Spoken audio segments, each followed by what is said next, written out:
Excuse me. Often people complain about, let's move it up, block the light a little bit. Often people complain about how America sends a lot of money. The narrative that America is sending all this money to Ukraine isn't real. It's there, of course. People will sit here and say, oh, the government just passed another bill for, X amount of billions of dollars. I think it's currently like 700 billion that has gone to Ukraine. None of that money has left the country. What America sent was old technology that they revalued to Ukraine for their companies to be able to write off money. And what passed were just merely spending bills. So America will spend X amount of money that's going to go to military contractors, and they're going to develop weapons that are supposedly going to be for Ukraine. Who knows when those weapons will be ready? And of course, America has to do this because it doesn't produce much of what it needs to, of what Americans need to survive. And so, of course, America can give money to their people during lockdowns because they exploit labor overseas. Those people couldn't lock down.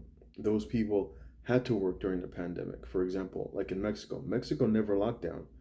Colombia didn't have lockdowns. The people still had to work. The people didn't have access. Either they lost their jobs and went poor, or the best that the Colombian government could do for their people was send them a care package of rice and beans. And that was literally it. There were no stimmy checks in many of these countries where the people actually have to labor. Now, because America is utilized as the world reserve, the US dollar is utilized as the world reserve, it is to their benefit to send money overseas in the sense that they will give that money to Americans. Either that's through fake jobs like diversity hiring. You don't have diversity hiring in capitalism. You don't have too big to fail in capitalism. You don't have these gender equality, whatever it is, that jobs that you have to fill in capitalism. It doesn't exist. What we live under is a giant socialist global economy, in the sense that people don't necessarily own their labor, and their labor is constantly being devalued. So for many of these smaller countries that in the country they do business in their own currency, they manufacture, they create products, they bring food to the market, they bring hard assets to the market, and America brings fake currency to buy that. Now for countries that don't want to do business, America will sanction them. A perfect example is like Venezuela and Cuba. And because the entire globe has to buy based off of the dollar, those countries fall into poverty. And either they do whatever they have to do to get by, and they become communists. Because as the resources dry up in those countries, the government seeks to preserve itself. And so you end up with communism. This is what you see in many Latin American countries, like in Ecuador or in Colombia, in Venezuela, or in Cuba. The people become socialists because they want to imitate America, and they end up going the route of communism. They don't have the ability because they don't control other nations. They can't force other nations. This is what's going on right now in Africa, where the people in Niger are fighting back against a puppet that was placed by the United States. And so they can put puppets in areas, in parts of worlds where you have access to commodities. And so you have a small number of people that live wealthy, which is typically the puppets that are put in place, and overwhelmingly the people live in poverty.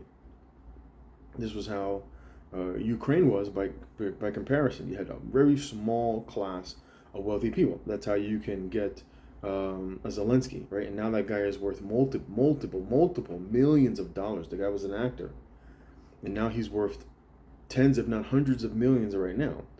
And of course, people are a commodity, and so they can send those people off to war and reap the results of the benefits of giving Russia a hard time or data, etc. But overwhelmingly, globally, So many of these countries hoard dollars, even though within the country they use their currency for business. But outside of their currency, they often get forced to use dollars.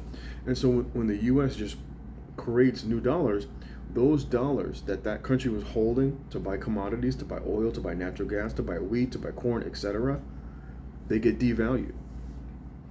And since they don't have the ability to have dollars printed for them, they have to labor for those dollars. And so they have to devalue their currency to create. They create currency that devalues their own citizens' standard of living, because now you end up with inflation in those countries so that they can in turn buy dollars.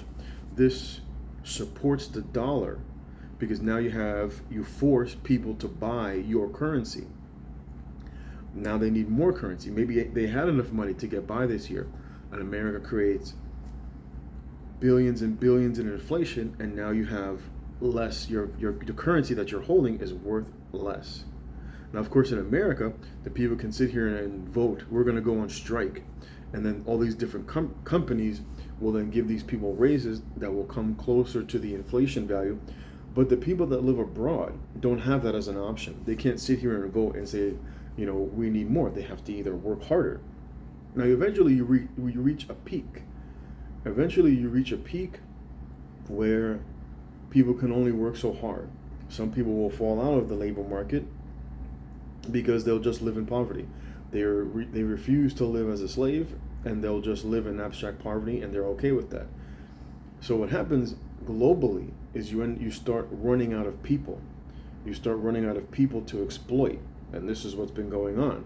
And so the only option that you have is to continue to create dollars, and then that inflation that you create in your country gets exported abroad, because you don't make anything in your own country for the most part.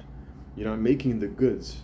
The only thing you have are the services. And that's one of the reasons why things like healthcare cost so much. Try going out to a restaurant for a dinner, and you've seen the cost skyrocket. Cost of healthcare skyrocket as we have less nurses and doctors and more people coming into the system who really don't have the money to pay for it. I mean, shit, I went to go see a doctor last year. All I wanted to do was get a blood draw. I just wanted to check my cholesterol, and the clinic wanted to charge me like over $700 for a simple blood test. And of course, because you have this huge pool of people, you have socialized medicine, it encourages the small companies to price gouge, encourages hospitals to price gouge, it encourages corruption. And this is what you see. And it's the only reason in socialism there's a small group of people that typically live very, very well. And this is what you see. Just look at the standard of living in America and look at other countries. What did America do when Europe was getting cheap natural gas and cheap oil from Russia? And look at Germany and their economy now. They were highly dependent on Russia, and America didn't like it, so they blew up their pipeline. And then America sold their ally, LNG, at 5 times, at least more than 5 times the rate of what it was going for on the open market. This is your ally. With friends like that, who needs enemies? But this is who the United States is, and it's how Americans are able to live the way they are. Eventually, as the good times have become good, the people become weak because they're used to not having to labor for much, and the standard of living is so high by comparison to what other countries, the standard of living of many other countries, that people just think this is normal. They just think it's normal to have a 2,200 square foot house, and for each person to have their own car, and for their kids to be able to go off and get an apartment in with no problem.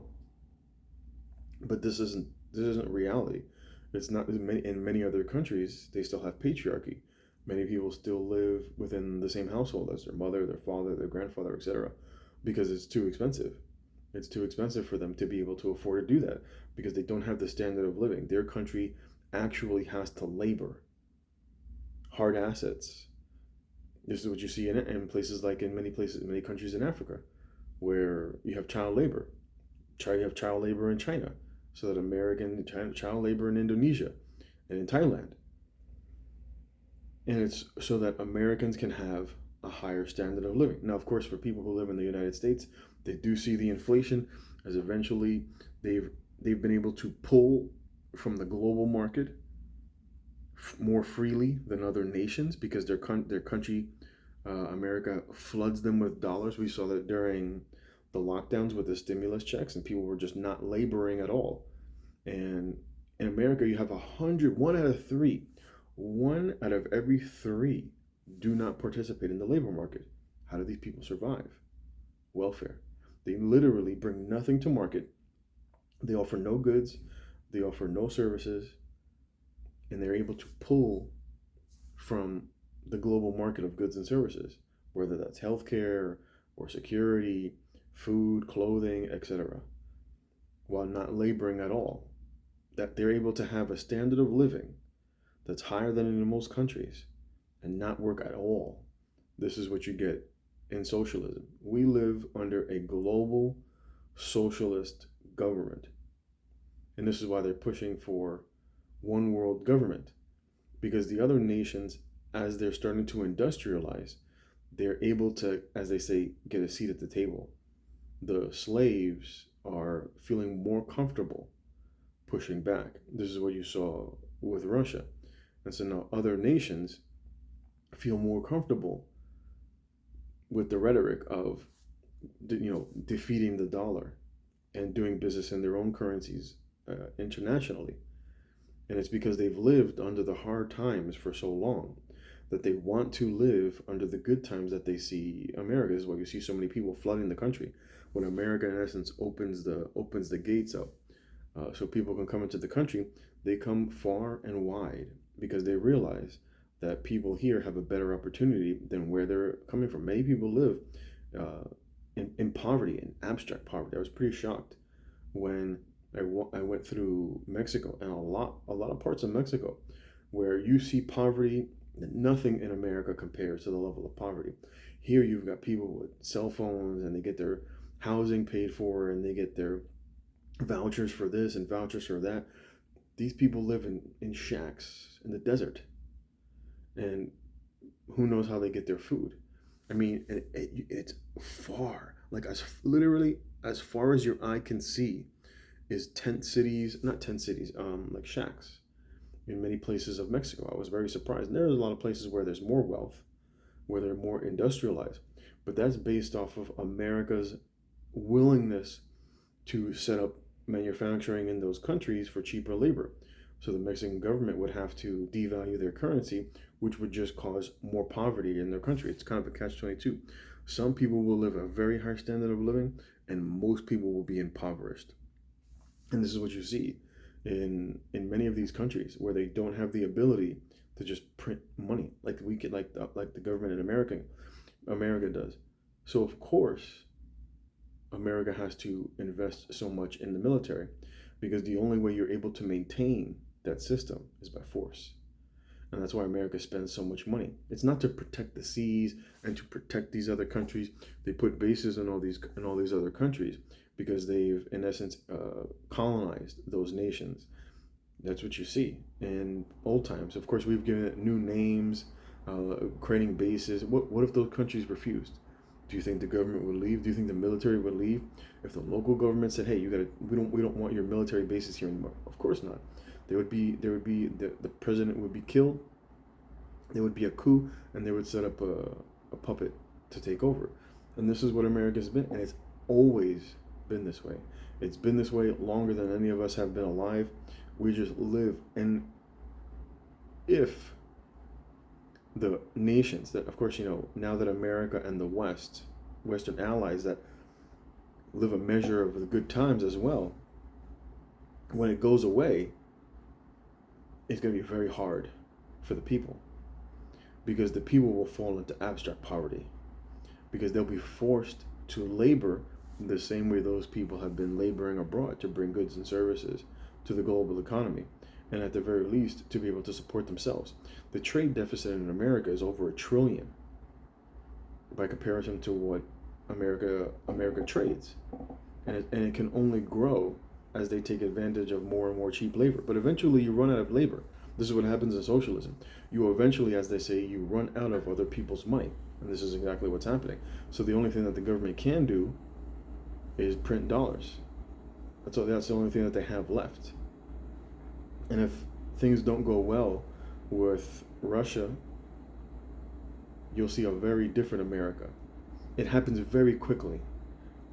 It's little by little and then all at once. Just like you see a lot of, because it's all a perception. It is all a perception. There is no real value. It was just like what happened with that bank. Once everybody realized, wait, the banks don't have my money, it literally went like this, a little bit down a little bit, and then straight down. Because it is all a perception. The entire system that we live in is in our minds. The fiat currencies have no value. The value is in here. It requires trust. And when that trust is broken, then the reality sets in. And the reality for all fiat currency is zero. All fiat currencies have a value of nothing. And that's what will happen. It'll happen very slowly and then all at once. And that people will fall into poverty immediately, and you will immediately see communism in America. It's just how it is. It is the natural progression of how socialism leads to communism. Leave your comment below. Let me know what you think. Thanks for watching, and I'll catch you next time.